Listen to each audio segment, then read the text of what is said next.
So, alright, next up is Hulu. I'm sure there's gonna be an ad in a second. Christ. Ads everywhere.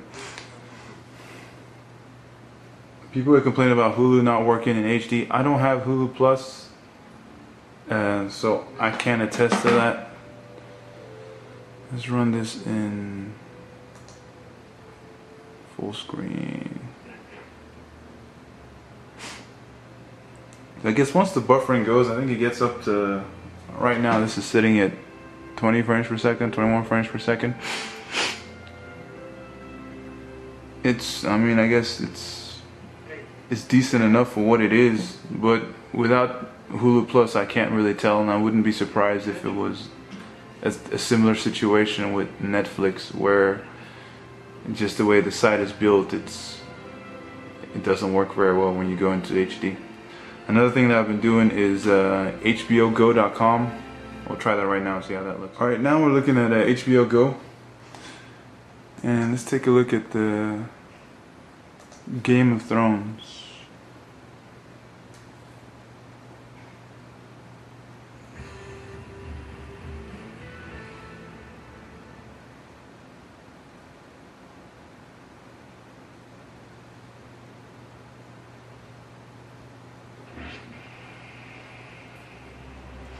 Let's go full screen, see what it looks like.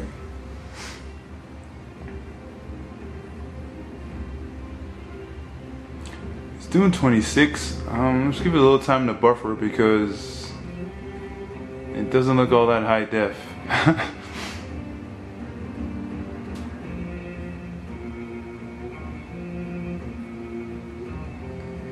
I don't know, maybe this is just better suited for like an iPad or something with a smaller screen, but when you're watching it on a 52-inch screen, it's pretty easy to see any pixelation that shows up on there. Right now it's looking mad pixelated.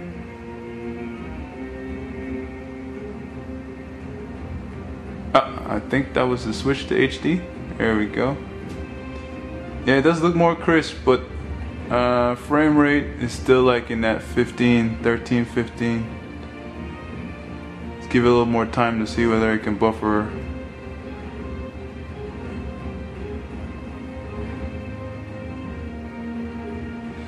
Yeah, not looking very likely right now.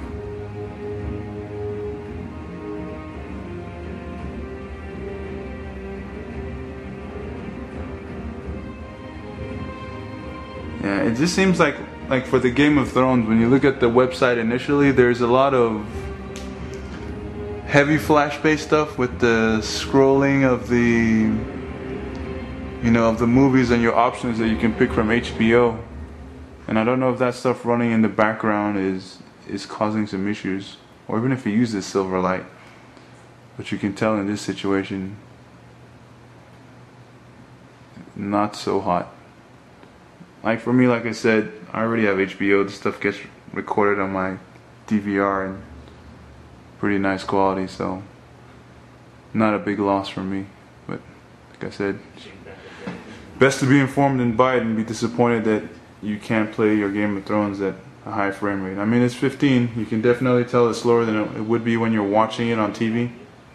But I mean, your sound is still good and everything's fine. So in conclusion, I mean, you've seen your basic performance from most websites. I think it's a pretty solid device for a price of 350 bucks. It's essentially a netbook price, only rather than just a basic netbook. You get a wireless keyboard, wireless mouse. You get Windows 7 Premium instead of the usual starter pack that they have. Much better video performance than you would on your usual, netbook.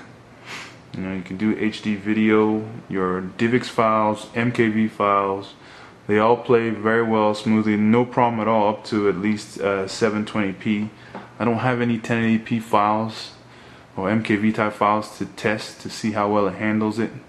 But the 720p stuff is butter. You got your YouTube works, your Daily Motion works. Netflix, only standard definition, unfortunately. Hulu might chug a little. And like I showed you, HBO Go, my chuckle. Anything that's a little too flash intensive and a little too fancy tends to be a little too much for the Atom chip.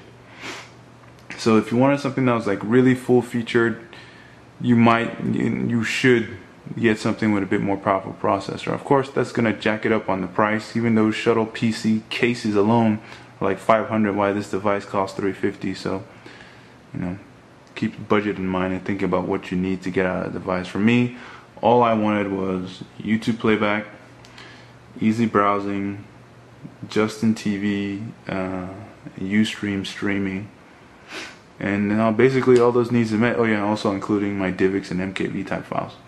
So for me, it's a great device. I mean, it's really what I expected. I didn't expect something too powerful, but it's just good enough to do the stuff that I wanted to do. So, you know, keep in mind, I guess the general takeaway is not too powerful. It was not too shabby either if you know exactly what you're looking for. If you want games, you want heavy computing, this is not the device for you, so don't buy it and get disappointed. Anyway, I hope that helped out in the decision-making process and actually shows some video proof when you're getting multiple claims by different people that this sucks and this is great. Just hopefully the video can prove to people exactly what this thing is capable of. Oh yeah, another thing to mention was, first thing I did when I got the device was go into the control panel and uninstall all the bloatware that came along with this device, because everybody has complained, a lot of people complain about performance.